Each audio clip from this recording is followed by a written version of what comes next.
Okay, I'll take off on some of the issues that Ken has touched upon and speak about the same issues in the Asian context and how the ADB has actually handled all those things. Can we go to the next slide, please? To start with, I think the first thing to say is that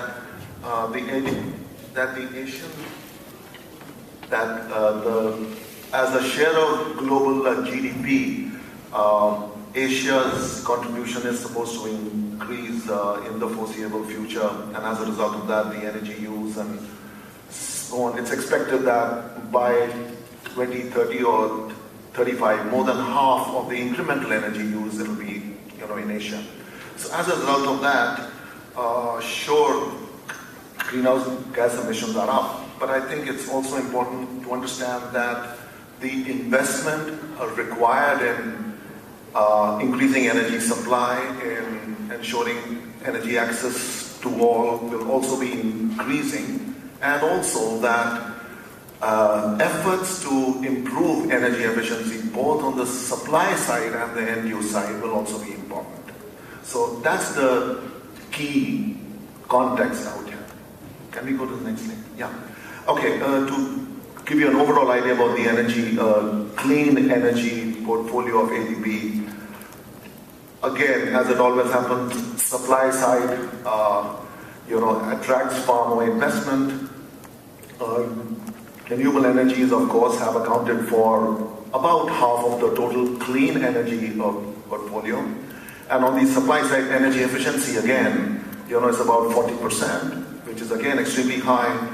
The important thing to appreciate here is, I guess, that as ADB invests in any of the transmission or distribution projects, it sort of ascertains each time that the efficiency of the supply system increases. System costs are reduced, energy accounting enhances, and so on and so forth, all those kinds of things. And as a result of that, one finds that the supply side energy efficiency investment is actually embedded in the supply side investments which ADB tries to push. And of course, the other issue is that it can be supported in almost all countries. Perhaps the only country in which ADB does not support supply side investments is actually China. On the end use side, again, one finds that, okay, overall it accounts for only 12% of the clean energy portfolio, but again, on agriculture, to improve the irrigation efficiency and so on, or as we set up MRTs, or help to set up MRTs, the intermodal shift which it encourages and so on. So if you account for all those kinds of things, these kinds of projects which ADB would anyway finance account for about 8% of the clean energy portfolio. On the other hand, when it comes to industry, commercial sector, the household sector and so on, which in Asia account for about 70% of the total energy consumption and more than 85% of electricity consumption. ADB's contribution is only 4% until now. And even that, it started, the first of these investments actually happened in the fourth quarter of 2007. So as a result, as of today, all of these investments are ongoing. So on the evaluative side, there are only some early indicators that I will be talking about. Can we go to the next slide? Yes, it was understood, it is understood in ADB extremely well that energy pricing is a key issue, and as we are speaking essentially about electricity, we also recognize that just rationalizing the electricity tariffs isn't enough, it's also important to overcome all other constraints. And there can be so many constraints, as Ken has anyway talked about. So as a result of that, ADB has been focusing on three things. The first of these is on the energy policy side as such. In certain countries where we have to start from scratch, there is so much of thinking on energy supply and enhancement and increasing energy access, but there has been no thinking at all on improving the efficiency of end use. So one starts over there. That's happening in several countries, of course.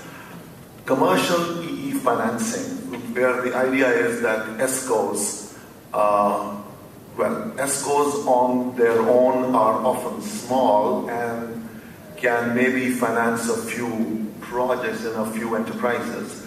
But if the ESCO business has to be scaled up, then ESCOs and commercial banks, the financial sector, have to somehow begin to understand each other and cooperate and be able to jointly deliver the projects. So that part is now being also supported by ADB. To start with, it has happened again in China. To start with, also I must say that ADB has adopted a very cautious approach to ensure that we can have some success, in the sense that the commercial banks do not take on any commercial risk. It is on the government as such. The other one is about and on the other type of ADB interventions on CFLs and street lighting and so on, there have been some successes and some, I wouldn't say failures, but things have gone much slower than expected. Part of the reason is that, in some of the cases, let's say, the electricity companies who were made responsible to distribute the CFLs found that they did not have any way to recover the costs they would incur. So if they ended up with stranded costs, it's always an issue, and so they slowed down and so on. So the design issues are already being seen and have already been understood.